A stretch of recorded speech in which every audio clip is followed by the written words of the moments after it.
The flickering emergency lights cast long, distorted shadows across the ruined barracks. I, Kaito, crouched behind an overturned locker, my breath shallow, my heart pounding in my chest. The metallic scraping sound was getting closer, each rasping, step a reminder of the horror that had befallen us. Logbook, day unknown. Time had lost all meaning in this labyrinth of fear. My routine had become a desperate dance for survival. Hide, listen, and run, if necessary. My comrades, once loyal.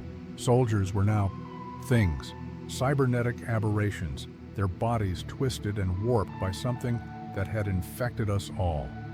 They were obsessed with brains, ripping them out of living victims with surgical precision, their touch a blend of cold metal and raw violence.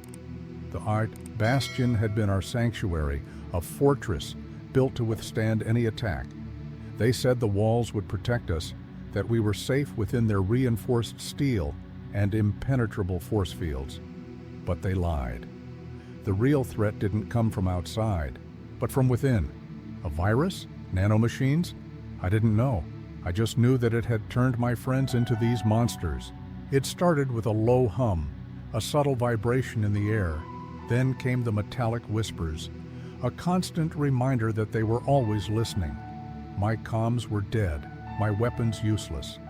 The only thing that had kept me alive was my ability to hide, to move through the shadows, to become a ghost in our own base. I scavenged for scraps, for anything that could help me survive. I found old maintenance tunnels forgotten by the engineers. I moved through them, always looking over my shoulder. The metallic whispers echoing in my ears. The first attack had been brutal. A group of them, their faces contorted into grotesque masks of metal and flesh, had descended upon us, tearing through our ranks, their blades slicing through armor like it was tissue paper. I had barely escaped, my vision filled with the image of my comrades being ripped apart. I hid myself in the shadows, moving like a rat through the ruins of our fortress. They were everywhere, their metallic bodies gliding through the corridors, their obsession with brains a constant threat. They knew I was here. I could feel it. They were hunting me, and their whispers were getting closer with each passing moment. They wanted my brain, and I knew that time was running out. The Bastion was once a marvel of engineering, a fortress city built to protect us from the dangers of the outside world. But the towering walls had become our prison, the reinforced steel a cage. The once orderly structure had been transformed into a twisted labyrinth. The corridors warped and broken, the living quarters turned into hunting grounds. It was a testament to the horrors that had taken over our world.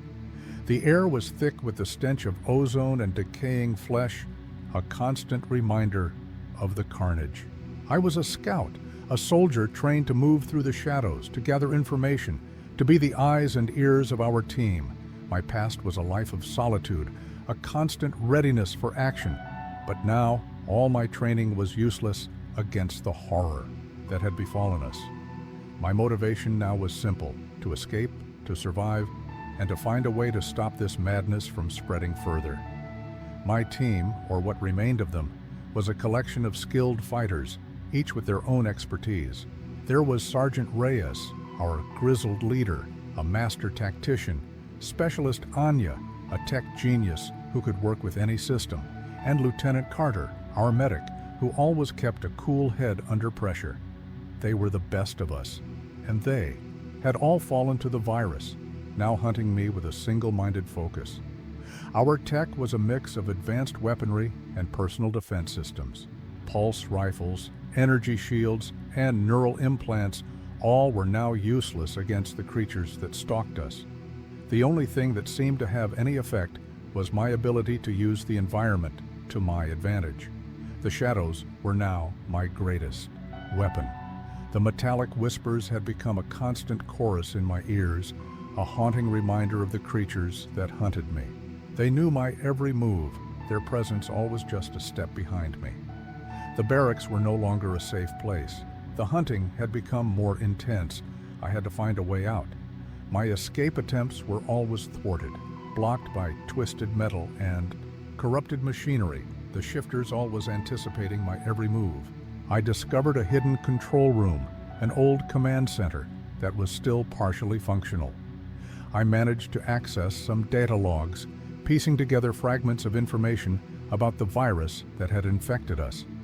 It was not just a biological agent, but a cybernetic one, a complex network of nanomachines that had been designed to enhance our abilities, but it had gone horribly wrong. It was not just targeting our bodies, but our minds, turning our own strengths against us. The logs also hinted at a failsafe, a kill switch that could potentially shut down the nanomachines, but it was located deep within the Bastion's core, an area now crawling with shifters. The failsafe also had an unpredictable effect on the subject and could cause even more damage than good. It was a dangerous gamble, one that could cost me my life, but it was the only hope I had. I had to reach it. I tried to contact the outside world, sending a distress signal, but the comms were still dead, my attempts always blocked. I was isolated, trapped, and running out of options. I was no longer sure that there was an outside world left, or if it was just another version of what I was going through. The shifters intensified their attacks, their forms becoming more aggressive, their obsession with brains reaching new heights of depravity. They were no longer just hunting me, they were hunting for something within me, a piece of knowledge, a connection to the outside world that I knew had to exist, even if I could no longer see it. My desire to escape had been turned into a necessity to survive, and the only way to survive was to destroy them all, even if it meant destroying myself in the process. The walls were closing in, and the clock was ticking. As I moved through the ruined barracks, I started to notice that the shifters weren't acting completely random. They were patrolling certain areas, guarding specific access points. The logs I had found indicated that they were not just searching for brains, but also for the source code of the virus, which was hidden within our neural implants. They were trying to complete their transformation, to become something beyond human, to turn themselves into pure data. And for that, they needed my own brain and the brains of other survivors. My memories of my comrades were beginning to surface. Reyes's stern leadership, Anya's sharp wit, Carter's quiet wisdom. They had all been great soldiers, and they had all fallen prey to the virus. Their ghosts were always with me, as I could see their faces in the shifters, a constant reminder of what I had lost. I had to honor their memory, to end this madness. No matter the cost, they deserved a better ending than what they were being subjected to. I managed to restore some power to a section of the maintenance tunnels, creating a temporary sanctuary. But it was also a trap, as the shifters had become more intelligent, their movements more calculated. They started to use the environment to their advantage, turning the tunnels into their own hunting grounds. I was running out of time and out of places to hide. My own neural implants started to act strangely, creating hallucinations, mixing my memories with the metallic whispers of the shifters. It was as if the virus was not just corrupting our bodies, but our minds as well. I was starting to lose my grip on reality, my senses unreliable, my perceptions distorted. I knew that I had to act quickly before I lost myself completely. The line between me and them was getting thinner every day. While navigating through the maintenance tunnels, I stumbled upon a hidden laboratory, a secret research facility that was not recorded in the Bastion's official blueprints. It was here that the virus had been developed, a project that had been kept secret from everyone, a dangerous attempt to merge human consciousness with technology, a step toward immortality that had become our doom. The logs indicated that the virus was not meant to infect the entire garrison, but rather a selected few.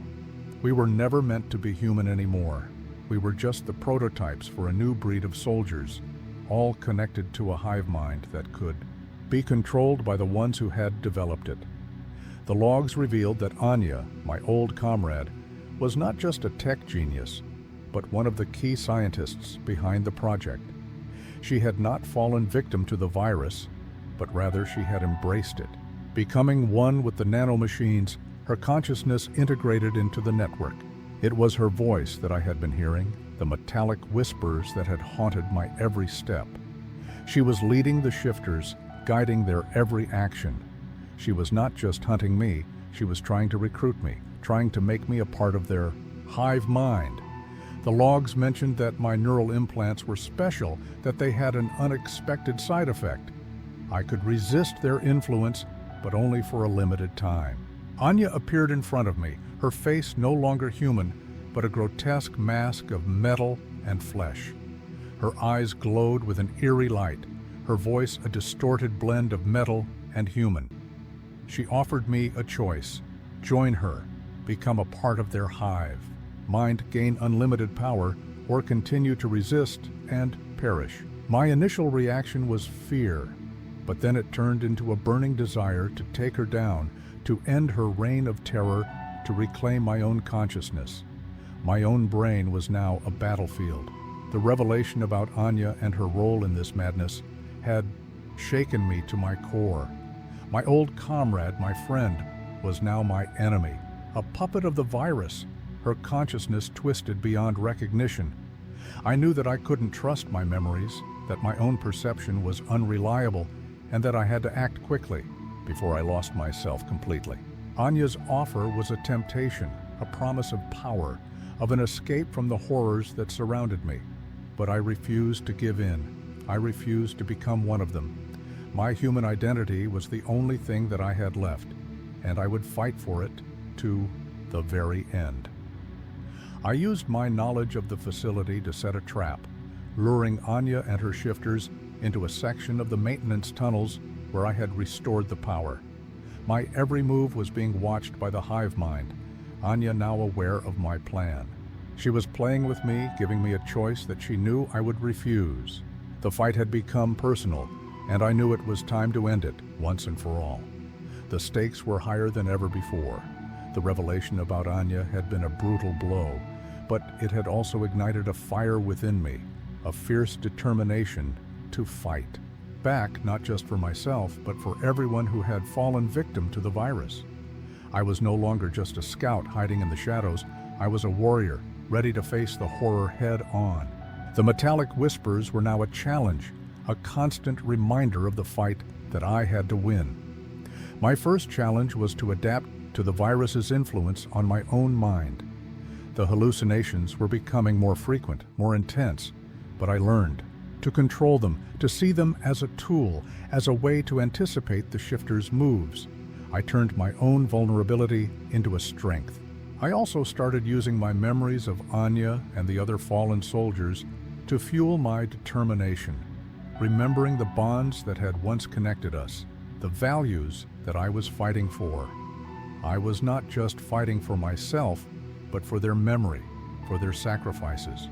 My knowledge of the maintenance tunnels became a labyrinth, a place where I was able to control the environment, using the pipes, the wires, and the corridors to create traps and diversions. My stealth skills had been enhanced by the environment of the Bastion. I became a ghost in my own prison, my movement unpredictable, my attacks precise and deadly. I turned their fortress into my own playground. I also understood that my own skills were not enough, that I needed help. I tried to find a way to sever Anya's connection with the shifters, to awaken what was left of her humanity, to give her a chance to redeem herself. I modified my comm system, creating a signal that could potentially disrupt the hive mind, a last attempt to reach her soul, to remind her who she once was.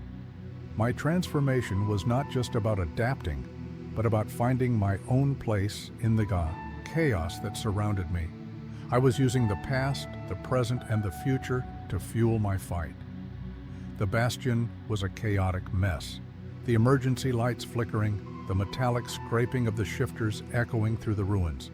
Anya and her forces were closing in, their pursuit relentless, their obsession with my brain a constant threat. I had to move fast. I focused all my resources on preparing for the final confrontation. I used my knowledge of the facility to create a trap in the hidden laboratory, a place where I knew the virus had originated. It was a dangerous gamble. as I was using the virus's own source against itself. But it was the only way to stop Anya, to sever her connection with the hive mind, and to shut down the nanomachines once and for all. The stakes were higher than ever before, and I was ready to face the consequences. The sub-traumas that had defined my journey started to converge. The mystery of the virus's origin, Anya's betrayal, my own struggle against the nanomachines. It was all coming together for a final confrontation.